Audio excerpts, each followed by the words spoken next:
welcome back to Oof Girl. Well, welcome to the first episode. Um, I just want to talk about how I recently saw this podcast, and I don't want to give names because I don't know if that's like illegal or not. I have no clue, so I'm not gonna risk it. But I was listening to a podcast, and if you guys know what it is, be nice to me and don't just go telling people. But anyway, they were talking about how middle school, high school, and college, like trying to fit in with people, like mess them up, like in different parts of their life. So like expectations from high school bled over into college, and then from college it bled over into their like young adult lives, entering like the real adult world. And it was so interesting to me, and it made me really think, other than just like I hated high school. Like, because I really did. I like hated it. High school makes me go ugh, oof girl, because it's a very oof girl type thing. And also, just because I say oof girl, I am not trying to assume anyone's like genders or any identities. Like, that's not it. It's just like a common term I just use when I speak, and I think it's just fun and cute to say. So sorry if you don't like it, but anyway, back to what I was saying. So they were talking in the podcast. It was like this couple, and the girl was like, "Oh, I was like trying to be like." I was religious. I had a religious family, so I was really reserved and stuff like this, which I can personally relate to because I grew up in like a Christian household. One parent wasn't so religious. One was more religious, but not like cult, upsetting kind of religious. But yeah, so I get that, having to like, I felt like I had to cover myself, had to be like, not, how do they say back then? Like, my parents would be like, oh, don't dress like a whore.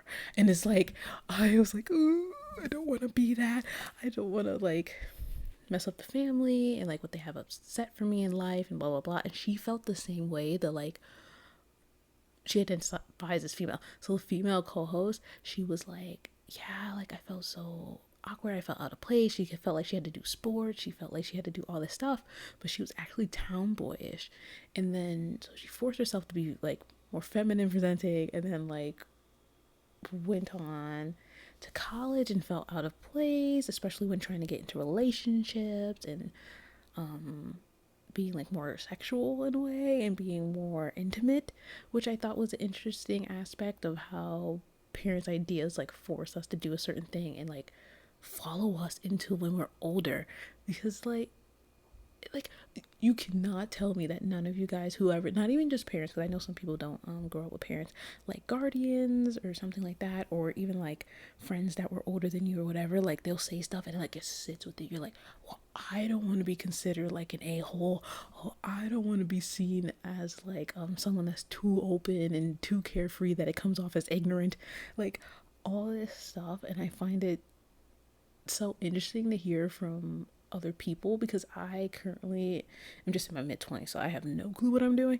And I tend to go back and forth with what I think my personality is, because one, it's like a view of what my parents wanted or family, or how friends see me during different parts of schooling. And so it's kind of confusing, and it weighs on you differently, and it can like, for me personally, it caused like mental health issues, but that's another story for another day.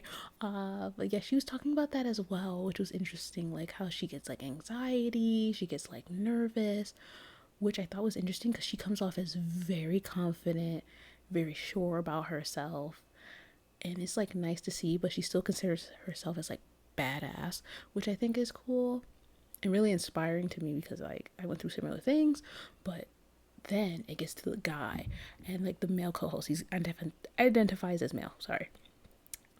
um and his was more hardcore because like he has a more traditional family, in the sense of like he's the male, so they want him to be like tough. And they both grew up in like not so great neighborhoods, which I can relate to as well.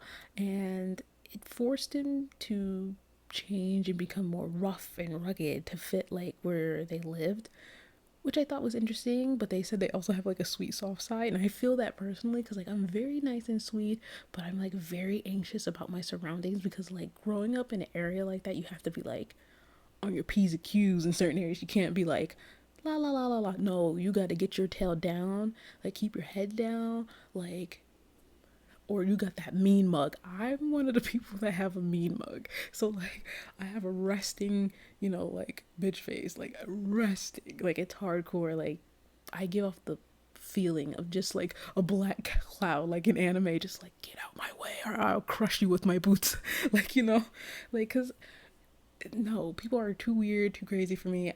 I have high anxiety outside, so I got to make sure I know where everything is and I have an exit plan. I don't like to be feel like I can get not like jumped, but like I guess ambushed in a way. Like I don't know.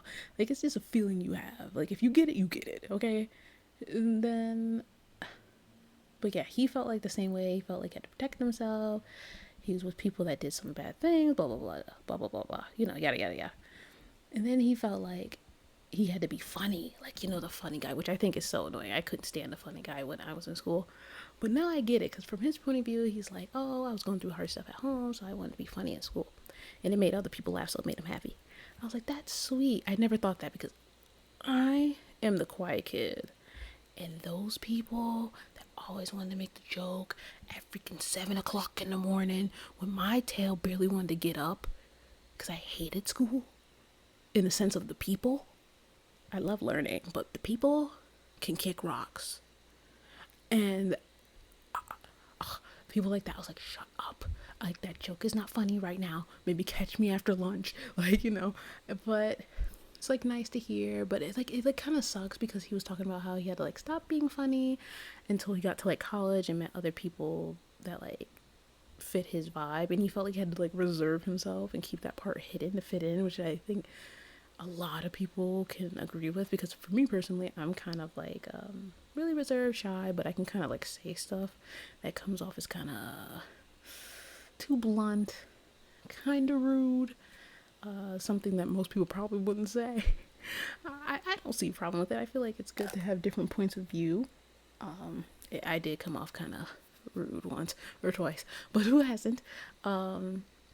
It was like really sweet. Like he found his friend, they made a company, like they're all like good friends. Yeah, I was like, that's great. I don't have that. And that's when I get into the part of like, yay, I relate. And then they get into like how they are now and how they're married, have a kid. And I'm just like, good for you. But how do other people get there? Because personally, me, right now in my 20s, I am lost. I am confused. Like, it's a lot. Like, they're so lucky to be able to like make like a company, a thing for themselves, like find something they enjoy. Like I know they kept talking about how they go back and forth, but it's like they have like a path, which is like nice. Sometimes they said even at their age, they're not that old. Sorry, I shouldn't have said it like that. But like it's interesting to see from someone that's a few decades older than me that they still have the same things that stuck with them. So it makes me feel better that I don't have to like rush, because I felt like, oh my gosh, I'm in my 20s now. I graduated.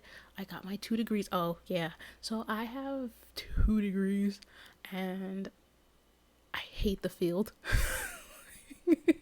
But yeah, that's a story for another time, like another episode. I guess we'll talk about like college and majors and how you think you know yourself and it just doesn't work out and stuff like that. But yeah, it's a lot. I don't understand how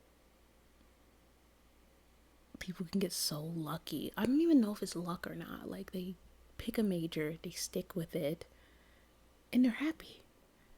Or are they not happy and I just don't see it? Do you know what I mean? Like, because people be like, oh, I wanted to be an accountant forever. And I'm just like, what? Like, how do you know that? Like, I might like something. Like, I'm one of the people that's like average and everything. So I just picked a major personally that I didn't hate the class fully in high school. So I was like, I'll major in it. But anyway, that's another topic for another day. But back to the thing. So it's like interesting that they felt like they kept trying to be their old selves even into adulthood. Like the people I was talking about earlier. And that even now, the female co-host is saying that she's still changing and evolving, and that even her old friends that she used to have like a few months ago, a few years ago, whatever, she's not friends with anymore because she realized she doesn't want to be that person. And I